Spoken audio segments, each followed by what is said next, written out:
Imagine एक रात तुम अपने बेड पे लेटे हो, सब कुछ शांत है, लेकिन तुम्हारे दिमाग में एक थॉट आता है, क्या मैंने अपने लाइफ में सही डिसीजंस लिए हैं? तुम्हारे मन में एक अजीब सी घबराहट होती है और उस एक थॉट के बाद एक और, फिर एक और थॉट का सुनामी शुरू हो जाता है। तुम सोचना बंद ही नहीं कर पाते और वो थॉट ऐसे लूप में घुसता है जैसे तुम्हारे दिमाग का एक प्लेबैक बटन किसी ने ऑन कर दिया हो। बट तुमने कभी सोचा है कि हमारे दिमाग में ये सवाल क्यों घूमते हैं, जैसे मैं कल वो काम क्यों नहीं कर पाया, या कहीं मैंने जो कहा उसका गलत मतलब तो नहीं निकाल लिया गया? ये सवाल, ये सोच जो बार बार आपके जहन में गुजरती है, इसे ही हम कहते हैं ओवर थिंकिंग। एक ऐसी प्रॉब्लम जो हर किसी ने कभी ना कभी फेस की है। ओवर थिंकिंग एक ऐसी बीमारी है जो दिखाई नहीं देती, लेकिन अंदर ही अंदर हमें खा जाती है। आज का ज़माना फास्ट पेस्ड है, हर तरफ कंपटीशन और एक्सपेक्टेशंस का प्रेशर है, और इस रेस में हम खुद के माइंड को इतना कंज्यूम कर लेते हैं कि एक छोटी सी बात को लेकर भी हम इतनी गहरी सोच में डूब जाते हैं कि सुकून के 2 पल भी हमें नसीब नहीं होते। लेकिन सवाल ये है कि हम ओवर थिंकिंग करते क्यों हैं, और सबसे ज़रूरी बात कि क्या इस प्रॉब्लम का कोई सोल्यूशन भी है?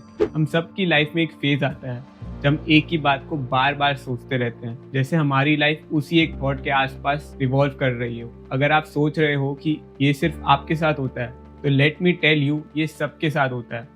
ओवर थिंकिंग एक ऐसी प्रॉब्लम है जो हर जगह हर लेवल पर एग्जिस्ट करती है। छोटी छोटी बातें, बड़े बड़े डिसीजंस, रिलेशनशिप, करियर, सब कुछ ओवर थिंकिंग का शिकार बन सकता है। हम सब एक रैट रेस में हैं जहाँ कंपटीशन, डेडलाइंस, एक्सपेक्टेशंस और ये सब मिलकर हमारे दिमाग को एक छोटी सी बात पर भी ओवरथिंक करने पर मजबूर कर देते हैं। आज के टाइम में हम जितना कनेक्टेड है, उतना ही ज़्यादा डीअटैच भी फील करते हैं। सोशल मीडिया, वर्क प्रेशर और कॉन्स्टेंटली बेटर करने की इच्छा हमारे दिमाग को हाइपर एक्टिव बना देती है, और इस हाइपर एक्टिविटी का एक साइड इफेक्ट है ओवर थिंकिंग। हर सिचुएशन का ओवर एनालिसिस करना, हर डिसीजन को दोबारा डाउट करना और अपनी हर गलती को एम्पलीफाई करके देखना, ये सब इसी का पार्ट है। पर ये प्रॉब्लम का रूट क्या है, हम ऐसा क्यों सोचते हैं, और ये सोच हमारे दिमाग और बॉडी पर कैसे इम्पैक्ट डालती है? चलो इस प्रॉब्लम की साइंस और साइकोलॉजी को समझते हैं। ओवर थिंकिंग का सबसे आसान डेफिनेशन है कि एक ही थॉट को बार बार एनालाइज करना, उसका सोल्यूशन ढूंढने के बजाय उसी में और उलझ जाना, हर बात को एनालिसिस के नाम पर डाइसेक्ट करते जाना,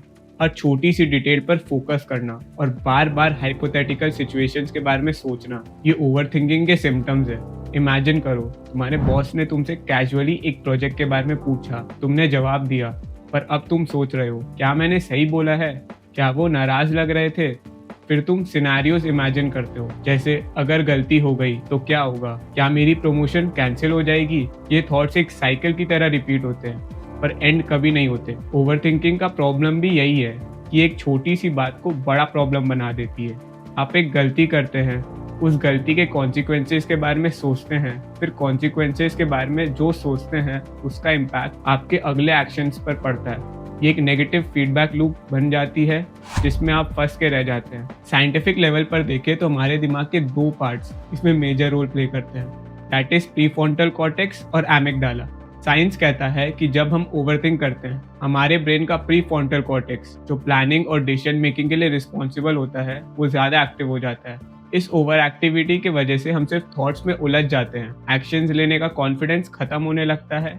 एक तरह से हमारे माइंड में एक सिंपल सा टास्क ओवर कॉम्प्लिकेटेड बन जाता है। प्रीफ्रंटल कॉर्टेक्स का काम है प्लानिंग और प्रॉब्लम सॉल्विंग देखना, लेकिन जब ये ओवर एक्टिव हो जाता है तो छोटी छोटी प्रॉब्लम्स को अननेसेसरली एनालाइज करने लगता है। दूसरी तरफ एमिगडाला तुम्हारे इमोशंस को हैंडल करता है, जैसे फियर, एंजाइटी और स्ट्रेस। जब दोनों एक साथ ओवरवर्क करते हैं तो एक साइकिल शुरू हो जाता है। ओवर थिंकिंग का सिर्फ मेंटल इम्पैक्ट नहीं होता, बल्कि इसका फिजिकल इम्पैक्ट भी है। जब हम ओवरथिंक करते हैं तो स्ट्रेस हार्मोन जैसे कोर्टिसोल ज्यादा प्रोड्यूस होते हैं। ये हार्मोन्स इनिशियली आपको अलर्ट बनाते हैं, लेकिन अगर कंसिस्टेंटली प्रोड्यूस होते रहे तो एंजाइटी, फटीग, इंसोम्निया जैसे इश्यूज होने लगते हैं। ओवरथिंकिंग का एक और नेगेटिव इम्पैक्ट है ब्रेन के हिप्पोकैम्पस पर, जो लर्निंग और मेमोरी के लिए रिस्पॉन्सिबल है। ये श्रिंक होने लगता है, जिसकी वजह से हमारे कोग्निटिव फंक्शंस वीक होने लगते हैं। साइकोलॉजिस्ट कहते हैं कि ओवरथिंकिंग 2 तरीके की होती है।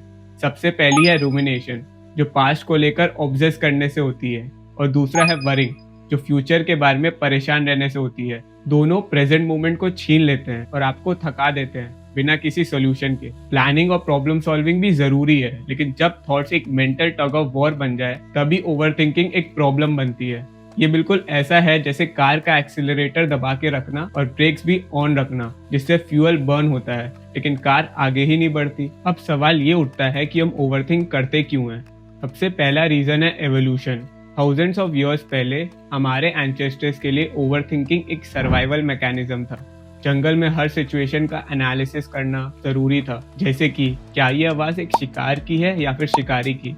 लेकिन आज के ज़माने में ये मैकेनिज्म एक बर्डन बन गया है। दूसरा रीज़न है हमारे दिमाग का हार्ड वायर्ड। प्रीफ्रंटल कॉर्टेक्स हर डिटेल को एनालाइज करना पसंद करता है, और जब ये एमिगडाला, जो कि आम भाषा में ब्रेन का इमोशनल सेंटर कहलाया जाता है, इसके साथ कंबाइन होता है तो बस ओवरथिंकिंग का परफेक्ट फॉर्मूला तैयार हो जाता है। पहले के ज़माने में ओवरथिंकिंग सर्वाइवल के लिए ज़रूरी था। ये डेंजर एंटिसिपेट करने और चैलेंजेस के लिए प्रिपेयर होने का एक तरीका था। लेकिन आज के ज़माने में लायंस तो नहीं है, लेकिन हमारा ब्रेन अभी भी सर्वाइवल मोड में है। एक ईमेल, एक कन्वर्सेशन, एक माइनर सेटबैक भी हमारे लिए थ्रेट लगता है। तीसरा रीज़न है सोशल मीडिया और कंपैरिजन कल्चर। आज हम हर वक्त अपने आप को दूसरों से कंपेयर करते रहते हैं। एक परफेक्ट लाइफ का pressure, perfect career, perfect relationship, perfect lifestyle etcetera. जब ये एक्सपेक्टेशंस हम फुलफिल नहीं करते तो हमारा माइंड इनसे रिलेटेड हर छोटी चीज़ के बारे में ओवरथिंक करने लगता है। एक इंस्टाग्राम स्क्रॉल और बस दिमाग शुरू हो जाता है, जैसे कि क्या मैंने अपने लाइफ में इनफ किया है, मैं उसके जैसा क्यों नहीं दिखता। ये इंफॉर्मेशन का कॉन्स्टेंट बॉम्बार्डमेंट इमोशंस को लॉजिकली प्रोसेस करना मुश्किल बना देता है। और सबसे बड़ी वजह fear of failure, fear of wrong decisions, fear of judgment. ये दिमाग हमें हर पॉसिबिलिटी कंसिडर करने के लिए पुश करता है, लेकिन एंड रिजल्ट क्या होता है? एक सेल्फ डाउट का लूप।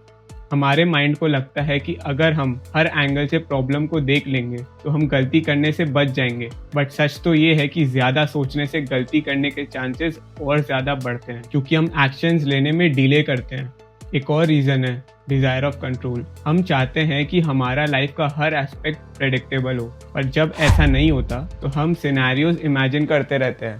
पर आयरनी ये है कि जितना ज़्यादा हम कंट्रोल की कोशिश करते हैं, उतना ही ज़्यादा हम और स्ट्रेस्ड हो जाते हैं। रिसर्च कहती है कि ओवरथिंकिंग का एक कनेक्शन होता है हमारे ब्रेन के रिवॉर्ड सिस्टम के साथ। जब हम किसी प्रॉब्लम को एनालाइज करते हैं, हमारा ब्रेन एक छोटा सा डोपामिन रश रिलीज करता है, जो हमें टेम्पररीली अच्छा फील कराता है। लेकिन आयरनी ये है कि डोपामिन का रश एडिक्टिव बन सकता है। हम सोचते रहते हैं और एक नेगेटिव फीडबैक लूप क्रिएट होता रहता है। ओवरथिंकिंग से कोर्टिसोल रिलीज होता है, जो एक स्ट्रेस हार्मोन है। इसके हाई लेवल से फटीग, इंसोम्निया जैसे इश्यूज हो सकते हैं। ज्यादा कोर्टिसोल सिर्फ मेंटल एग्जॉशन नहीं बढ़ाता, बल्कि फिजिकल हेल्थ पर भी बुरा असर डालता है, जैसे हाई ब्लड प्रेशर और वीकेंड इम्यून सिस्टम, जो आपको और भी वल्नरेबल बना सकता है। स्टडीज ने ये भी प्रूव किया है कि क्रॉनिक ओवरथिंकिंग से डिप्रेशन और एंजाइटी डिसऑर्डर्स का रिस्क बढ़ जाता है। ओवरथिंकिंग का एक और साइड है जो काफी लोग इग्नोर करते हैं। आप सोच रहे होंगे कि ये तो छोटी सी बात है जो बस हमारे दिमाग में चल रही होती है,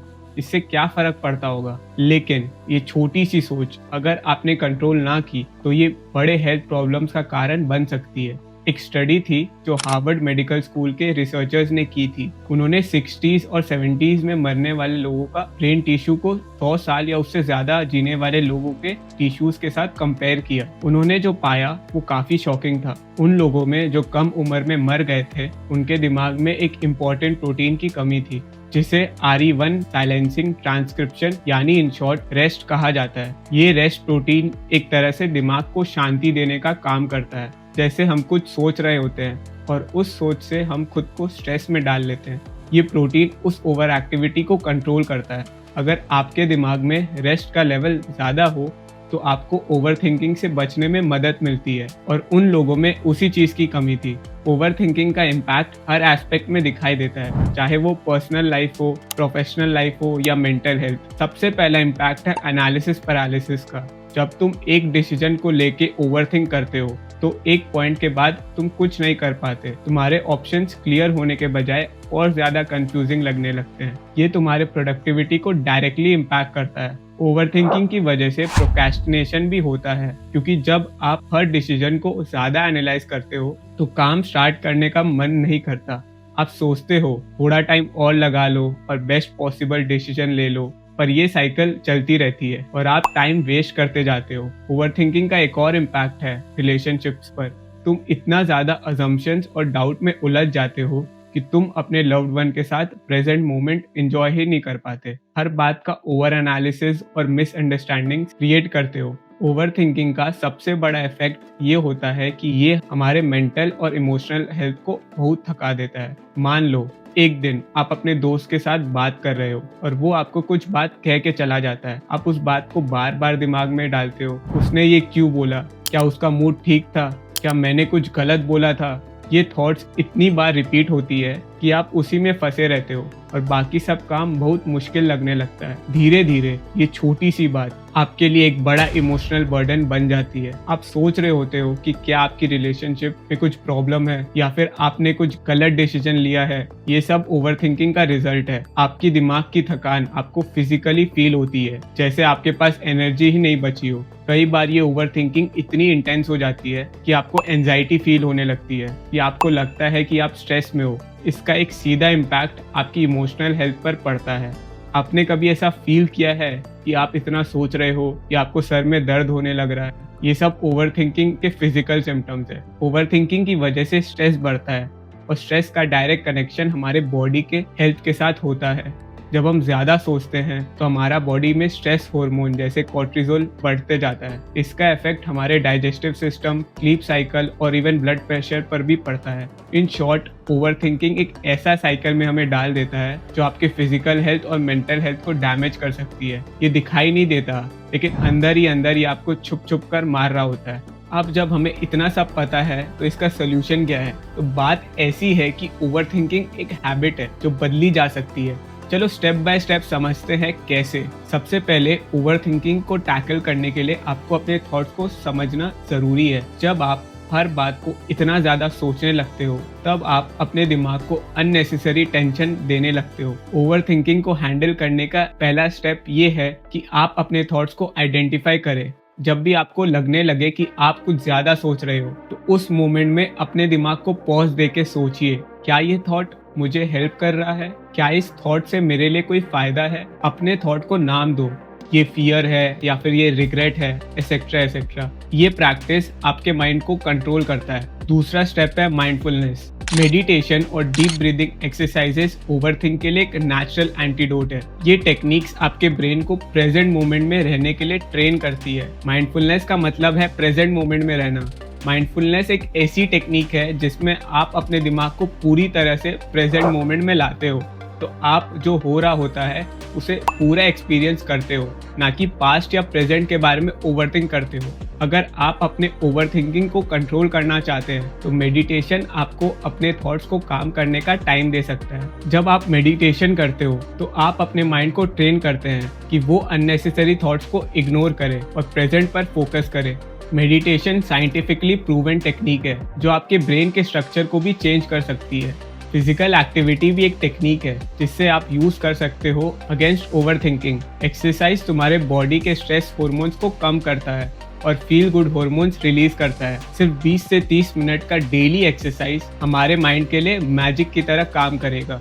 ओवरथिंकिंग एक नेचुरल प्रोसेस है, लेकिन इसका मतलब ये नहीं है कि इसे आप कंट्रोल नहीं कर सकते। बस एक चीज याद रखना है कि आपके थॉट्स आपको कंट्रोल नहीं करते, आप अपने थॉट्स को कंट्रोल करते हो। और सबसे ज़रूरी बात यह है कि आप अपने ऊपर प्रेशर मत डालिए। आप ह्यूमन हो और सबसे ज़्यादा ज़रूरी है कि आप अपने आप को स्पेस दें, अपने थॉट्स को मैनेज करें और अपनी मेंटल हेल्थ को अपना टॉप प्रायोरिटी दें। आपके दिमाग की पावर इतनी ज़्यादा है कि अगर आप उसे प्रॉपरली चैनल करो तो आप इम्पॉसिबल चीज़ें भी अचीव कर सकते हो। तो अगली बार जब आप अपने आप को ओवरथिंक करते हुए पकड़े तो एक ब्रेक लीजिए, एक डीप ब्रेथ लीजिए और सोचिए, क्या ये थिंकिंग से मेरी प्रॉब्लम सॉल्व होगी? और नहीं तो उस थॉट को जाने दीजिए, क्योंकि जिंदगी सोचने के लिए नहीं, जीने के लिए बनी है। उम्मीद करता हूँ कि ये वीडियो आपको हेल्पफुल लगी होगी। और अगर आप अपने लाइफ में अपने गोल्स को टॉप प्रायोरिटी देते हो लेकिन टास्क को डिले करने की हैबिट आपके सक्सेस के बीच आ रही है तो मेरी प्रोक्रेस्टिनेशन की वीडियो